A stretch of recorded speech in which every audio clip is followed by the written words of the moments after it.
em Marcos capítulo 4. Eu tive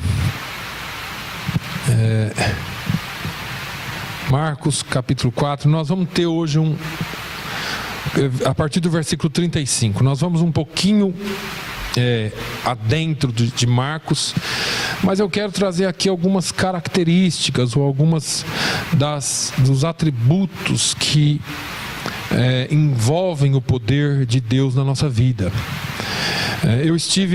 Essa semana nós estivemos visitando e falando com muitas pessoas, e aqui na igreja, tantos problemas até de saúde, tantos problemas de relacionamentos e coisas que a gente enfrenta e a gente vê, e nós vamos trabalhando e orando e pedindo a Deus, e tem hora que parece que as coisas são tão difíceis, né? Mas durante essa semana eu ensinava aqui as crianças na escola, e nós estamos estudando Marcos em uma das classes, a classe da Stephanie para cima, que são os mais velhos, e essa palavra falou muito comigo. E Deus vai ministrando no nosso coração de acordo com que a gente vai estudando a palavra de Deus.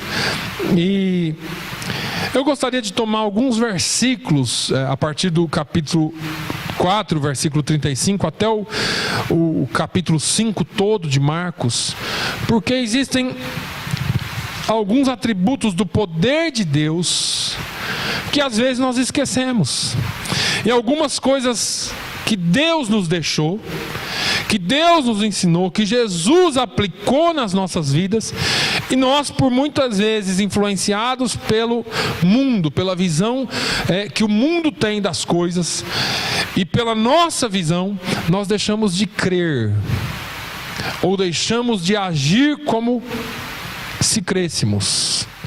Eu quero nessa manhã encorajar você, irmãos. Nós temos aqui sido, às vezes, bastante exortativos, mas nós precisamos ser encorajadores também. E a palavra de Deus, ela trabalha em nós em todos os segmentos da nossa vida, em todas as áreas da nossa vida. E eu quero que os irmãos saibam que, independente de qualquer coisa, Deus está sempre no controle. Deus está sempre no controle. Dos versículos 35 até o 41 de Marcos 4, nos fala sobre uma história muito conhecida. Eu talvez não precise ler todos os versículos, porque nós temos o capítulo 5 todo também, mas eu quero aqui pensar alguns versículos e nós vamos comentar essas histórias. São 4 histórias que acontecem aqui no final do capítulo 4 em diante, e o versículo 5 todo. São 4 acontecimentos que ocorreram nos dias de Jesus, e eu quero tomar alguns desses exemplos aqui, algumas dessas lições que Jesus nos deu, para que nós venhamos a nos fortalecer na fé. Às vezes parece que nós estamos caminhando num momento tão difícil da nossa vida que nós não entendemos e nem reconhecemos algumas coisas que deveríamos reconhecer. É interessante que no versículo 35 diz assim: naquele dia, sendo já tarde, disse-lhes: passemos para outra banda. E eles, deixando a multidão, o levaram consigo, assim como estava no barco. E havia com ele também outros barquinhos. E levantou-se grande temporal de vento, e subiam as ondas por cima do barco, de maneira que já se enchia. E ele estava na popa, dormindo sobre uma almofada. E despertaram-no, dizendo: Mestre, não se te dá que pereçamos? E ele, despertando, repreendeu o vento e disse ao mar: Cala-te, aquieta-te. E o vento se aquietou, e houve grande bonança. E disse-lhes: Por que sois tão tímidos? Ainda não tendes fé? E sentiram um grande temor, e diziam uns aos outros: Mas quem é este, que até o vento e o mar lhe obedecem? Vamos parar aqui um pouquinho, porque eles estão numa banda do mar, ou daquele lago, que é muito grande, então é reconhecido como um mar. Eles estão numa banda daquele mar, e eles Jesus termina ali um dos seus sermões que ele falara antes, usando várias parábolas. E então ele falou para eles, já bem à tarde, falou: vamos para o outro lado, passemos para a outra banda. E é interessante essa palavra, porque não foram eles que tomaram a decisão de passar para o outro lado. Não foram eles que disseram: mestre, esse lado aqui está meio fraco, vamos para o outro lado. Não, Jesus entra no barco com eles e diz: vamos para outra banda. Tem hora, irmãos, que porque Jesus está no controle, porque Jesus nos manda fazer as coisas, nós pensamos que tudo vai correr muito bem. E vai ser tudo do jeito que a gente espera. Nós planejamos, porque afinal de contas, nós somos crentes e crentes de fé. E nós falamos assim: Jesus está no barco. Aleluia. E porque Ele está no barco, eu sei que nada me acontecerá. E aí nós entramos no barco com Jesus e vamos atravessar o mar da vida. E no meio desta travessia que Jesus nos mandou atravessar, nós deixamos a multidão, assim como eles, e deixamos tudo de errado que os outros estão fazendo, e falamos: agora nós estamos no lugar certo, agora nós não seguimos mais o que o mundo segue, não fazemos mais o que a multidão faz, agora nós estamos no barco com Jesus, agora a vida vai ser só bonança. O interessante aqui é que eles deixaram a multidão, e eu vejo aqui duas coisas. Primeiro, eles deixaram aquilo que era a maioria. E às vezes nós deixamos tudo que a maioria está fazendo para seguirmos um ensinamento, seguirmos alguém, ou seguirmos a Jesus que nos tira desse lugar, e nós acreditamos que vai dar tudo certo. Outro lado desse deixaram a multidão, eu vejo como às vezes Deus vai te colocar no barco com Ele, com mais algumas pessoas, e aí você pensa que vai dar tudo certo também. Mas na hora que chega no meio do mar, parece que o temporal se levanta na nossa vida. E esse temporal se levanta de tal forma, e são tão poucas pessoas envolvidas na nossa vida. E às vezes nós pensamos que todo mundo nos esqueceu, e até mesmo Jesus. Porque são tão poucos que veem a nossa dor, são tão poucos que veem o nosso desespero, e aí nós entramos naquilo que nós vemos, nós começamos a acreditar naquilo que nós vemos. A irmã Mariazinha não quer nem saber de mim, o irmão fulano não me visitou, a irmã ciclana talvez nem lembre que eu existo, e nós pensamos que nós estamos sozinhos, e aí você começa a achar que até Jesus te abandonou. Os discípulos começaram talvez a jogar água para fora do barco, e eles olharam todos entre eles: cadê Jesus? Mas que história que é essa?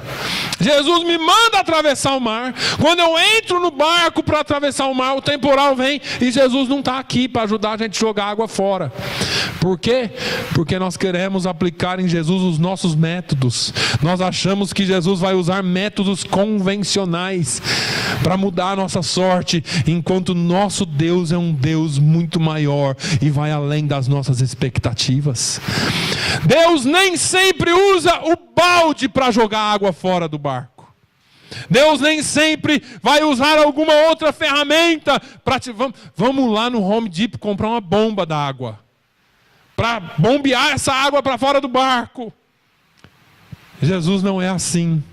E Jesus nos mostra que com Ele nós podemos descansar, mesmo em meio à mais terrível tempestade da nossa vida. É difícil ter descanso quando estamos na tempestade, mas Jesus se levanta. Alguém vai lá em Jesus e diz: mestre, o senhor não está vendo que nós vamos morrer todo mundo aqui, inclusive o senhor? Não se te dá que pereçamos, o barco vai afundar, Jesus. O que eu acho interessante aqui, e eu não sei quem foi, mas eu acho que foi Pedro, porque ele era mais afoito. Ele foi até Jesus e falou assim: acorda, Jesus, pega o balde aqui. Eu falei: calma, Pedro. Ele, despertando, repreendeu o vento e disse ao mar: cala-te, aquieta-te. E o vento se aquietou e houve grande bonança. Irmãos, tem hora que parece que Jesus está dormindo, mas na hora que Ele se apresentar, haverá grande bonança, porque o milagre com Jesus é certo. O milagre com Jesus é certo. Jesus, Ele sabe o que faz. E a pergunta de Jesus foi: escuta, por que vocês são tão tímidos ainda? Por que é que vocês ainda não têm fé? Esses homens estavam andando com Jesus já há um bom tempo, irmãos. Eles já tinham visto Jesus fazer um monte, assim como eu e você. Já vimos Jesus fazer tanto, mas parece que quando é na nossa vida o negócio não funciona. Parece que na nossa vida o milagre que a gente queria, a nossa fórmula, parece que não vai funcionar. Nós ficamos imaginando como é que Jesus vai fazer um milagre na nossa vida. E Jesus, eu já disse aqui, Ele vem da maneira inconvencional ou não convencional. A maneira como nós não esperamos, da forma como nós não sabemos. Ele vai agir de uma forma que nós não imaginamos. E a pergunta que Ele deixa nessa manhã: por que sois tão tímidos? Ainda não tendes fé? Ainda não creem que eu sou o Senhor? E caiu sobre eles um grande temor, porque eles começaram a se questionar: quem é este que até o vento e o mar lhe obedecem?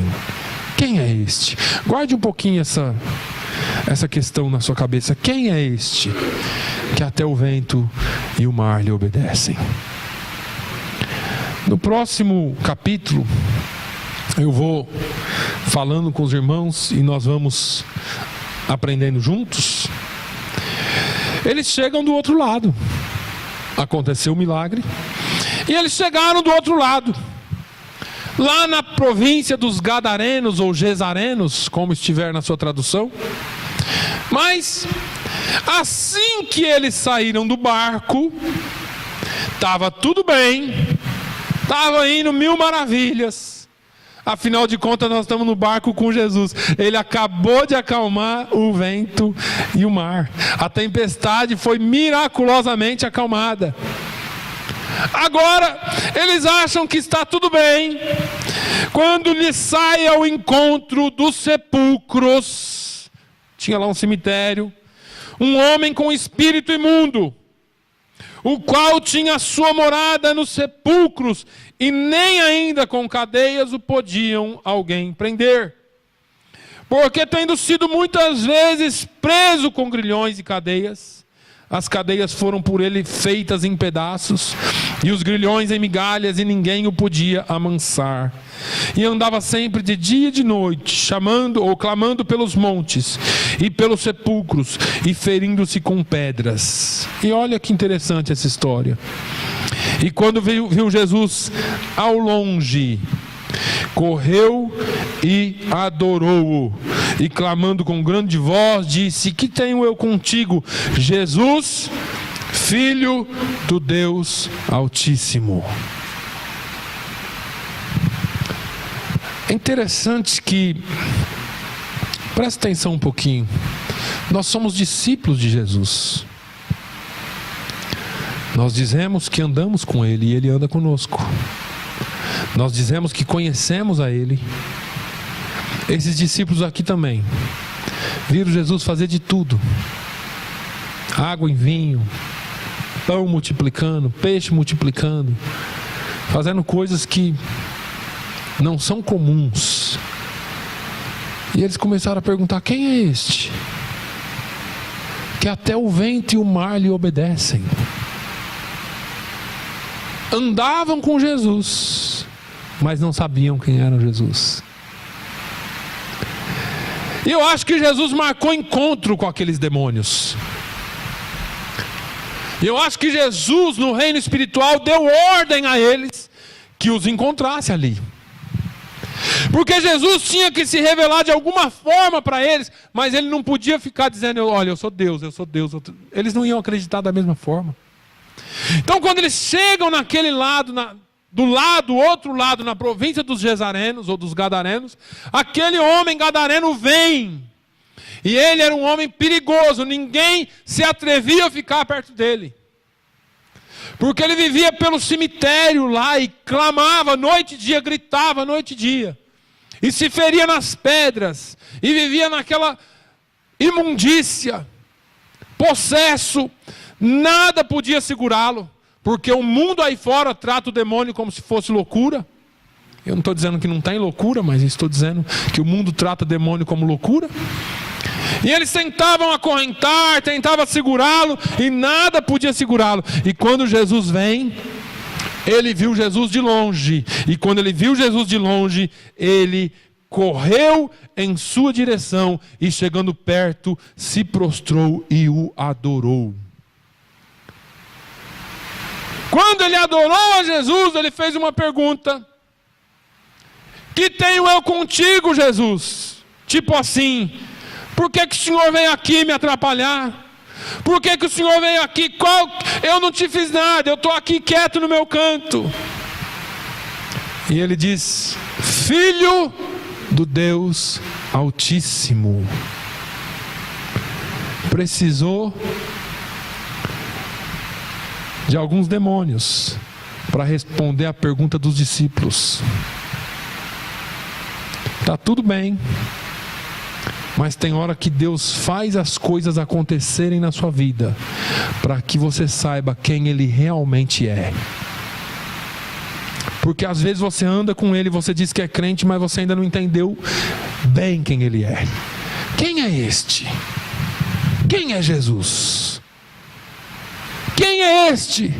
E aí Jesus coloca alguma coisa na sua frente, para você começar a entender que Ele é o Filho do Deus Altíssimo, que Ele é Senhor, que Ele é Deus, que Ele tem poder sobre todas as coisas.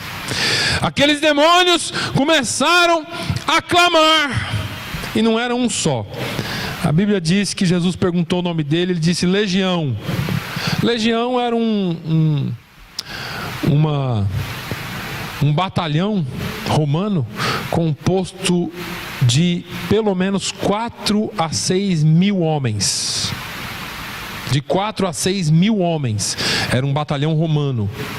Era uma companhia romana, composta por 4 a 6 mil homens. Ou seja, tinha pelo menos 4 mil demônios dentro desse homem. Nós somos legião, porque somos muitos. E aí Jesus tem ali com ele uma conversa e manda que eles saem daquele homem, e eles entram, pedem para Jesus entrar lá numa manada de porcos, mas não é esse o foco da minha mensagem. A minha mensagem para você nessa manhã: quem é Jesus? A pergunta é: quem é Jesus? Porque você vem aqui domingo de manhã, ou você vive sua vida dizendo que adora a Ele, que serve a Ele, mas quem é Jesus? É interessante que às vezes nós nos deparamos com poderes espirituais da maldade e nós não sabemos o que fazer. E Jesus, o mesmo Jesus em Lucas 10 e 19 disse: eis que vos deu o poder para pisar serpentes e escorpiões e toda a força do inimigo, e nada vos fará dano algum. Essas serpentes e esses escorpiões são demônios. Ele estava aqui mostrando mais uma vez o poder que ele tem sobre os demônios, quando ele expulsou essa legião e mandou esses demônios embora. Agora, segue-se um pouquinho para frente, ele caminha um pouco para frente, e no versículo 21, 24 de Marcos, nós vamos acompanhar Jesus indo para um lugar. E foi com ele, e seguia-o uma grande multidão que o apertava. Nós vamos voltar depois no 21. E certa mulher que havia 12 anos tinha um fluxo de sangue, e que havia padecido muito com muitos médicos, e despendido tudo quanto tinha, nada lhe aproveitando isso, antes indo a pior, ouvindo falar de Jesus, veio por detrás entre a multidão e tocou no seu vestido, porque dizia: se tão somente tocar nos seus vestidos, sararei. E logo se lhe secou a fonte do seu sangue, e sentiu no seu corpo estar já curada daquele mal. E logo Jesus, conhecendo que a virtude de si mesmo saíra, voltou-se para a multidão e disse: quem tocou nos meus vestidos? E disseram-lhe os discípulos: vês que a multidão te aperta e dizes: quem o tocou, ou quem me tocou? E ele olhava em redor para ver a que isto fizera. Então a mulher, que sabia o que lhe tinha acontecido, temendo e tremendo, aproximou-se e prostrou diante dele e disse-lhe toda a verdade. E ele lhe disse: filha, a tua fé te salvou, vai em paz e ser curada deste teu mal. É interessante que aqui nós vamos ver outra face do poder de Deus, e no final nós vamos fechar tudo isso aqui. Jesus continua a sua caminhada. Daqui a pouco nós vamos voltar para o versículo 21. Vem alguém para Jesus e fala assim: ó, minha filha está doente, à beira da morte. Eu queria que o senhor viesse lá em casa comigo. E Jesus vai, a Bíblia diz no versículo 24, e foi com ele. E nesse meio do caminho, onde Jesus estava, tinha uma multidão cercando Jesus. E Jesus está apertado. Você imagina aquelas ruas estreitas de Jerusalém, muita gente, ou de Jerusalém, onde quer que eles estivessem. As cidades não eram planejadas hoje em dia, e eles foram apertados ali. E Jesus então para no meio daquela multidão e diz para os discípulos: alguém me tocou. E alguém começa a dizer: Jesus, tudo bem, o senhor é mestre, tudo, mas vamos usar a cabeça. Olha o tanto de gente que está te apertando aqui. O senhor vem dizer que alguém me tocou. Ele falou: você não entendeu. Alguém me tocou de forma diferente, porque eu senti que saiu virtude de mim. E aí alguém com muito medo, tremendo e temendo, vem até Jesus e diz: Senhor, dá licença, fui eu. O que me chama a atenção nessa história é que todas aquelas pessoas estavam ali em busca de um milagre. Mas outros estavam em busca de um show, outros estavam em busca de comida, porque o próprio Evangelho de João diz isso. Muitos estavam seguindo ele para ouvir suas palavras. Mas essa mulher, ela foi em busca, assim como outros, de um milagre. Só que ela foi de maneira diferente, irmãos. Porque existe quem vem atrás só do milagre, e existe quem vem atrás da fonte dos milagres. Ela sabia, essa mulher sofria 12 anos. Ela sabia que ele tinha tanto poder. As pessoas eram curiosas por Jesus. Os seus próprios discípulos estavam perguntando: quem é este? Essa mulher estranha sabia quem ele era. O que eu quero que você entenda é que muitas vezes nós vamos e nos achegamos a Jesus e oramos a Ele, mas parece que nós não entendemos até hoje quem Ele é. O escritor aos Hebreus, no capítulo 4, se eu não me engano, diz que nós devemos entrar com ousadia. Vamos ver se eu acho aqui, capítulo 4 de Hebreus, ou capítulo 6. Capítulo 4, versículo 15. Capítulo 4, versículo 15 de Hebreus diz: porque não temos um sumo sacerdote que não possa compadecer-se das nossas fraquezas, porém um que como nós em tudo foi tentado, mas sem pecado. Olha aqui, cheguemos pois com confiança ao trono da graça, para que possamos alcançar misericórdia e achar graça, a fim de sermos ajudados em tempo oportuno.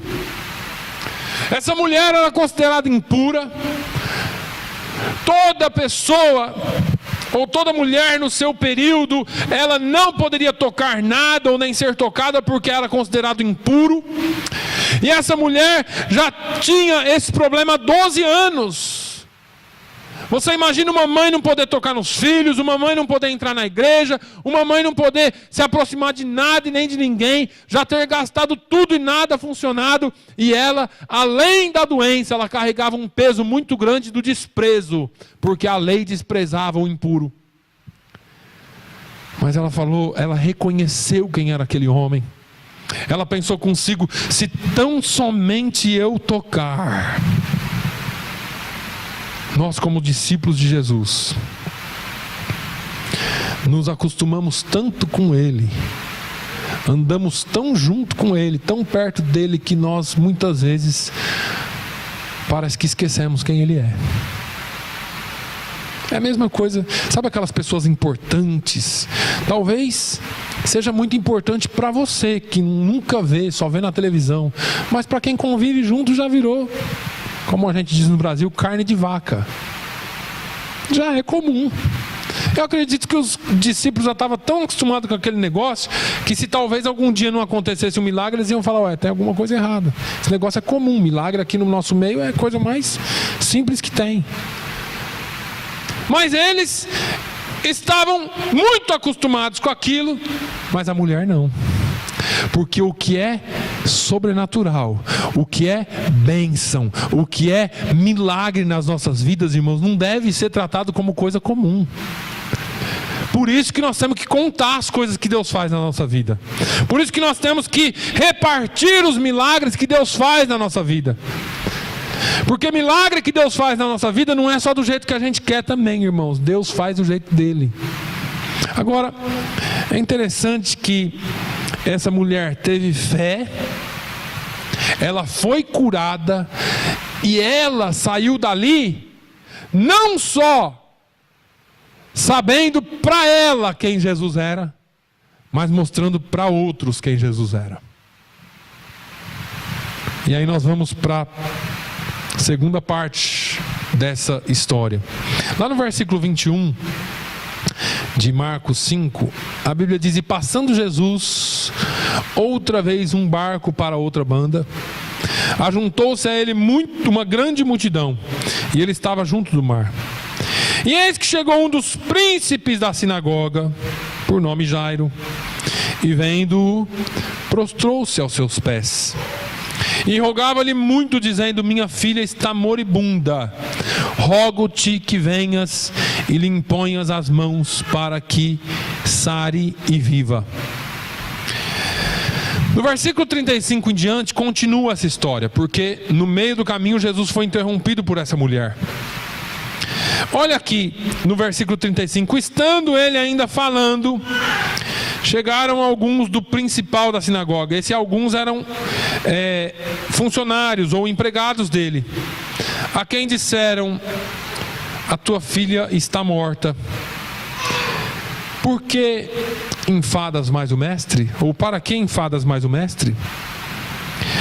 Olha que interessante. Ele vai a Jesus, pede a Jesus pelo milagre.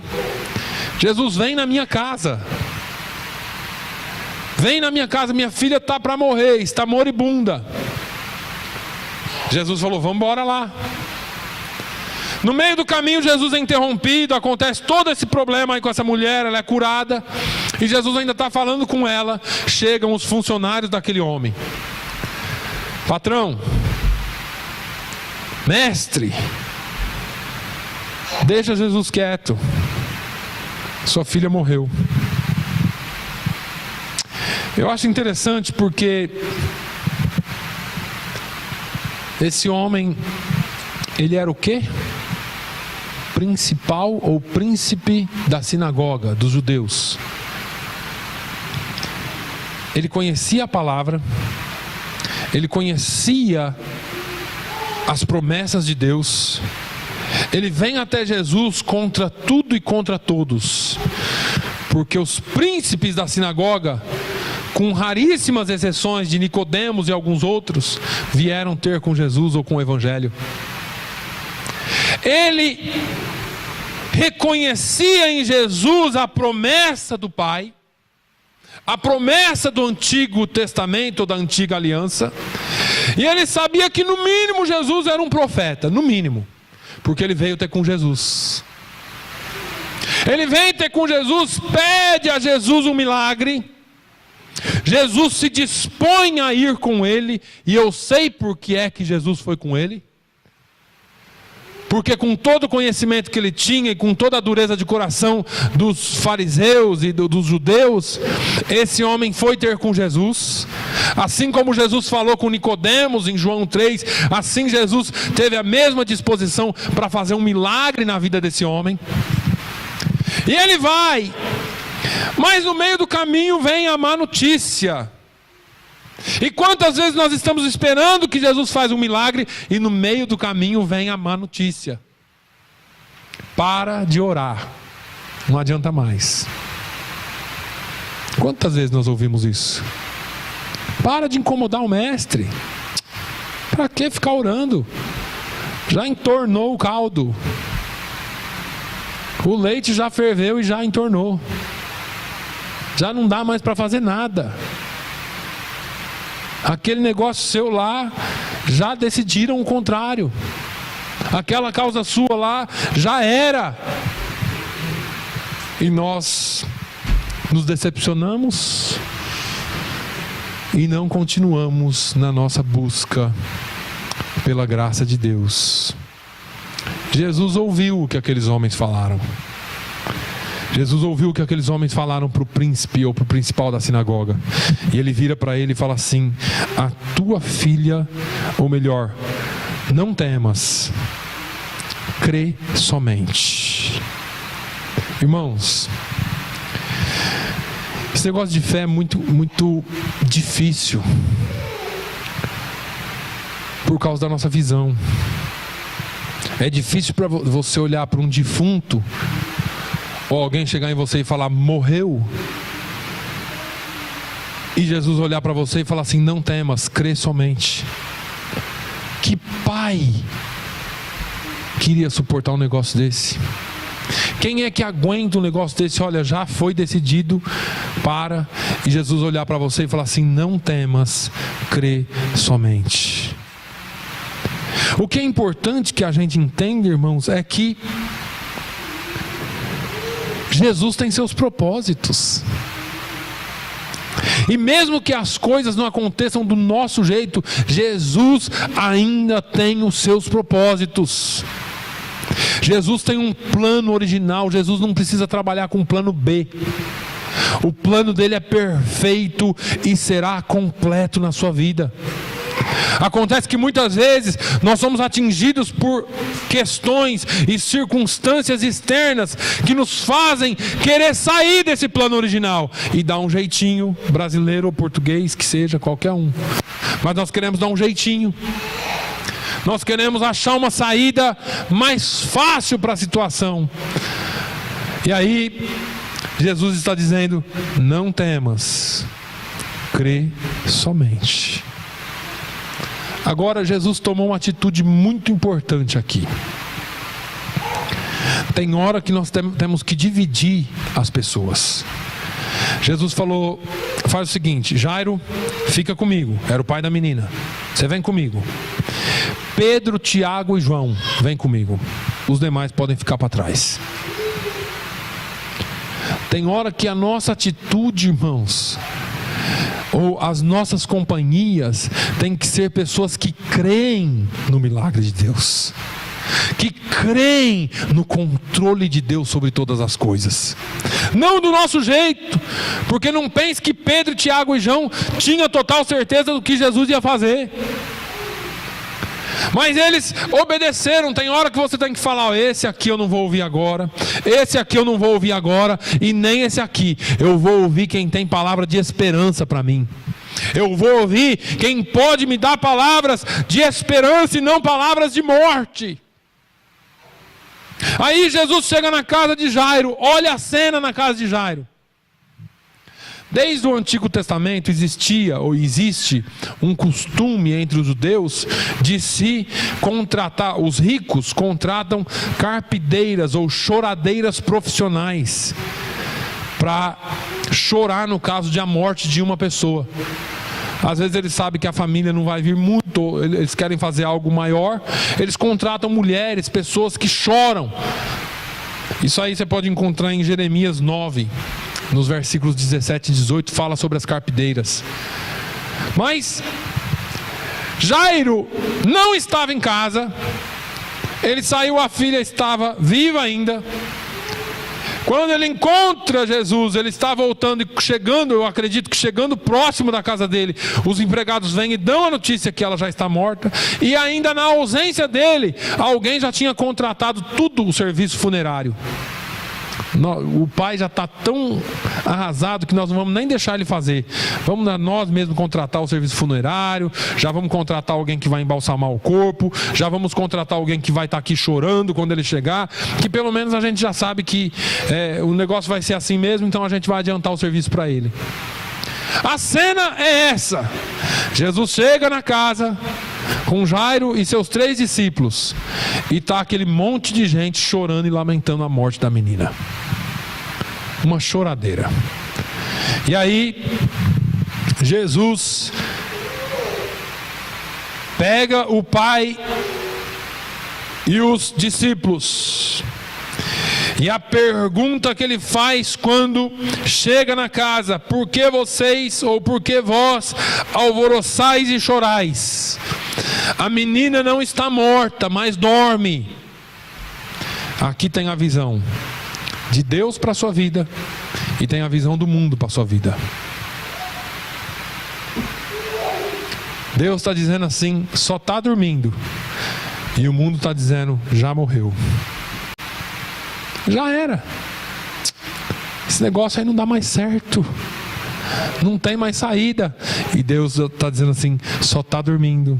É só um tempo. É só uma estação da sua vida. É só um probleminha. Calma, vai passar.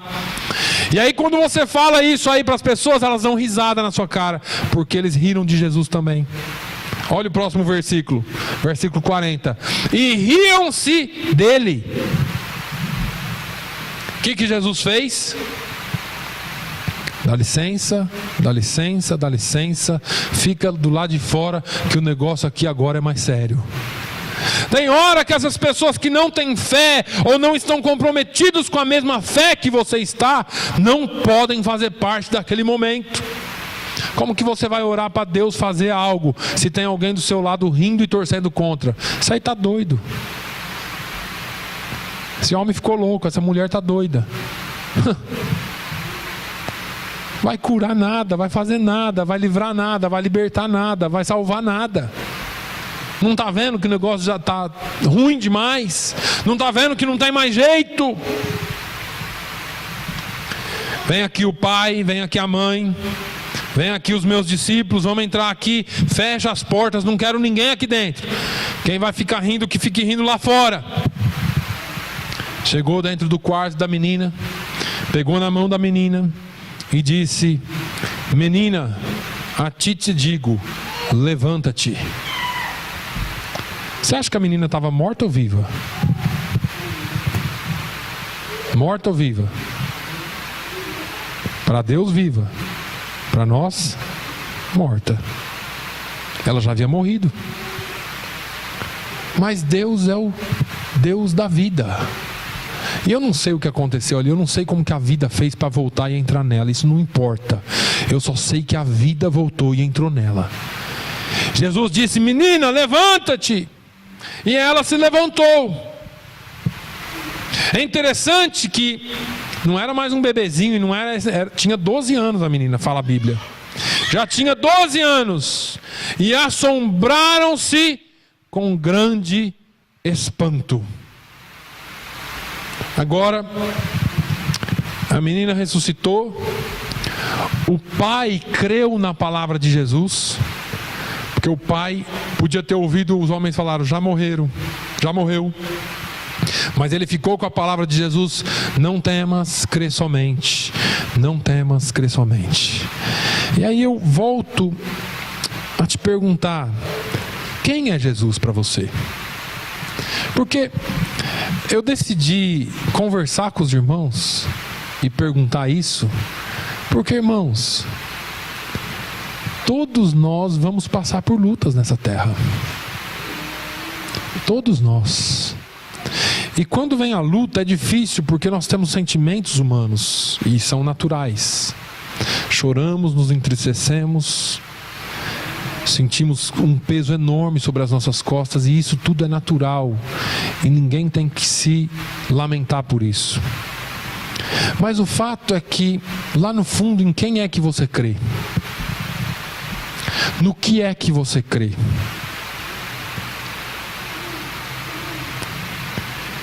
Eu decidi falar sobre essas quatro histórias porque a Bíblia diz que Jesus, ou que Deus é o mesmo ontem, hoje e eternamente. Se vocês perceberam aqui, a pergunta é a mesma. Quando Marcos escreveu, ele estava escrevendo para os crentes romanos, os crentes em Roma, que começaram a sofrer a maior perseguição da vida cristã naquela época. Eles começaram a ser mortos, eles começaram a ser lançados aos leões e aos tigres, e começaram a morrer e perder a esperança. E eles começaram a duvidar de quem era Jesus, e Marcos escreveu para eles, colocando para eles, dizendo assim: olha, eu vou mostrar para vocês quem é Jesus. Porque às vezes nós servimos a Jesus, mas parece que nós servimos a um Jesus tão distante. Nós servimos a um Deus que, quando vem a perseguição, quando vem a luta, quando vem a tempestade pessoal, cadê Jesus?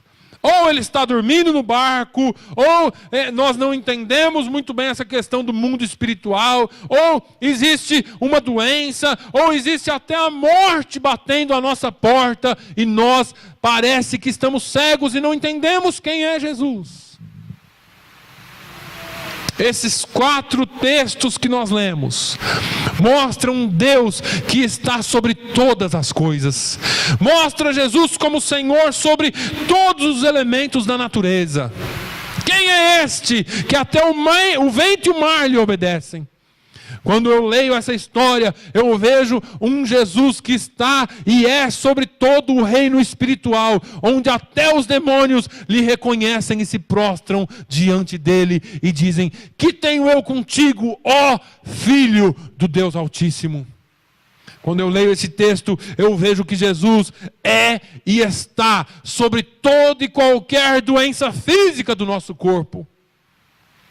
E por fim, eu vejo um Deus que é e está sobre o poder da morte. Ele venceu a morte para que eu e você tivéssemos vida.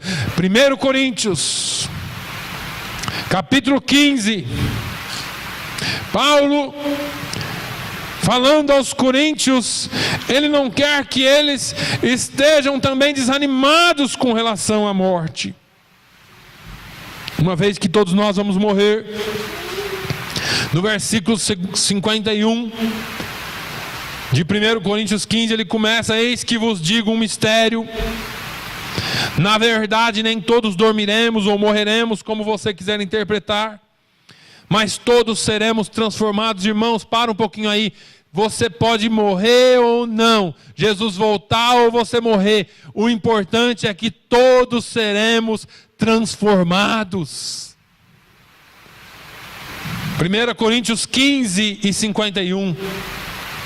Não importa se você vai estar aqui quando Jesus voltar, não importa se você vai dormir em Cristo, importa é que todos seremos transformados, num momento, num abrir e fechar de olhos, ante a última trombeta, porque a trombeta soará e os mortos ressuscitarão incorruptíveis, e nós seremos transformados. Porque convém que isto que é corruptível se revista da incorruptibilidade, e que isto que é mortal se revista da imortalidade. E quando isto que é corruptível se revestir da incorruptibilidade, e isto que é mortal se revestir da imortalidade, então cumprir-se-á a palavra que está escrita: tragada foi a morte na vitória. Onde está, ó morte, o teu aguilhão? Onde está, ó inferno, a tua vitória? Ora, o aguilhão da morte é o pecado, e a força do pecado é a lei. Mas graças a Deus, que nos dá a vitória por nosso Senhor Jesus Cristo. E Paulo conclui: portanto, meus amados irmãos, sede firmes e constantes, sempre abundantes na obra do Senhor, sabendo que o vosso trabalho não é vão no Senhor. Onde está a morte? Tragada foi a morte na sua vitória. Porque a morte não tem mais poder sobre nós. Porque aquilo que é corruptível se revestir-se-á de incorruptibilidade. E naquele dia, todos nós seremos transformados. Irmãos, Jesus, que nos dá, mas graças a Deus que nos dá a vitória por nosso Senhor Jesus Cristo, que é o Filho do Deus Altíssimo. Você não serve a um Jesus fraco, você não serve a um Jesus limitado, você não serve a um Jesus que tem algum poder, mas você serve a um Deus que é o Deus Todo-Poderoso, e sobre Ele diz que foi-lhe dado todo o poder nos céus e na terra. Esse é o Deus que nós servimos. Então, quando nós enfrentarmos as dificuldades da vida, quando as tormentas, as tempestades vierem, não existe outra coisa a fazer a não ser você saber quem é o seu Deus. Que você nunca pergunte quem é este, mas que você possa dizer com toda certeza: eu sei em quem tenho crido, assim como Jó disse. Eu sei em quem tenho crido, e sei que Ele se levantará no último dia em meu favor. Irmãos, a melhor coisa que tem é saber em quem nós cremos, é saber quem nós servimos, é saber que Ele está conosco e nós estamos com Ele. Haja o que houver, venha o que vier, Ele é o nosso Senhor e Ele é o nosso ajudador para sempre. Amém? Que Deus nos abençoe, que você possa pensar sobre essa palavra. Quem é Jesus? Você também que nos assiste, pergunte a si mesmo: quem é Jesus? Quem é este que até o vento e o mar lhe obedecem? Quem é esse que não tem espírito imundo que possa vencê-lo? Quem é este que não existe doença que possa vencê-lo? Quem é este que não existe morte que possa vencê-lo? Porque Ele é Deus sobre todas as coisas. Faça um compromisso com esse Deus hoje. Faça um compromisso com Jesus na sua vida, porque o maior desejo de Cristo é que você se salve, que você seja alcançado pelo amor de Cristo, que você encontre salvação em Jesus, e que haja liberdade, e que haja comunhão, e que haja um grande relacionamento entre você e Ele, e que vocês juntos possam caminhar, e que a palavra de Jesus fique sempre no seu coração: não temas, mas crê somente. Pai, eu quero te louvar nesta manhã, eu quero te agradecer, Senhor, porque até o vento e o mar lhe obedecem, porque os espíritos imundos não podem, Senhor, nem sequer resistir à sua presença, porque não existe doença e nem a morte que possa lhe parar. mas o Senhor é Deus. O Senhor não é um Deus forte somente, não é um Deus poderoso somente. O Senhor é o Deus forte e é o Deus todo-poderoso. Nós servimos a um Deus que está sobre todas as coisas. Senhor, eu quero nessa manhã pedir a Tua bênção sobre os Teus filhos. Que a Tua palavra venha ficar guardada nos corações. Que eles possam, Senhor, saber e entender que o Senhor está sobre todas as coisas e é sobre todas as coisas. Meu Deus, que os Teus filhos possam entender que não existe dificuldade, não existe tristeza, não existe doença, não existe nada que possa nos separar do amor de Cristo. Pai, no nome de Jesus, dê-nos, Senhor, cada dia mais a certeza que nós precisamos de estarmos, Senhor, firmes em Ti. Que o Senhor possa alcançar vidas através das nossas vidas. Que através do testemunho que nós temos a dar, assim como aquele homem, Jairo, que creu na Tua palavra, nós possamos crer acima de tudo aquilo que nós vemos. Senhor, que a Tua palavra sempre esteja em nós. Oh, meu Deus, eu quero pedir-Te que a Tua mão esteja estendida em direção ao Teu povo.